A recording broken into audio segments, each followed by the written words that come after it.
વડોદરાની દેણા ચોકડી પાસે વિશ્વામિત્રી નદીના પાણી લોકોના ઘરમાં ઘૂસી જતા એનડીઆરએફ ટીમે રેસ્ક્યુ ઓપરેશન હાથ ધર્યું હતું. આ કામગીરી દરમિયાન મામલતદાર વાઘોડિયાના ધારાસભ્ય ધર્મેન્દ્રસિંહ વાઘેલા તથા આરોગ્ય સમિતિના ચેરમેન નરેન્દ્ર રોહિત ઉપસ્થિત રહ્યા હતા. આ આગેવાનો દ્વારા ગામના લોકો માટે ભોજનની વ્યવસ્થા પણ કરવામાં આવી હતી. વડોદરાના દેણા ચોકડી પાસે વસાહતમાં વિશ્વામિત્ર પાણીના નદી ઘૂસતા લોકોનું હાલ રેસ્ક્યુ હાથ ધરવામાં આવી રહ્યું છે. તંત્ર દ્વારા એનડીઆરએફની મદદથી લોકોનું રેસ્ક્યુ હાથ ધરવામાં આવી રહ્યું છે.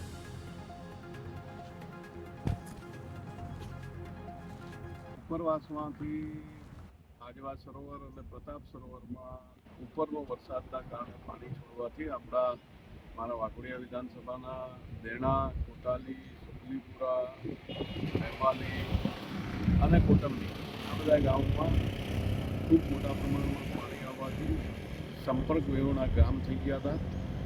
કાલ અને પરમ દિવસ 2 દિવસ અમારા પ્રાંત મામલતદારશ્રી અને તમામ તંત્ર દ્વારા મારી સાથે રહીને કાલે અને પરમ દિવસ 2 દિવસમાં દેણા ગામમાંથી 200 જણાને રેસ્ક્યુ કરી બહાર કાઢવામાં આવ્યા અને તમામને જમવાની વ્યવસ્થા કરી અને રાત્રે 12 વાગ્યા સુધી તમામ તંત્રે ખૂબ સરસ કામગીરી કરીને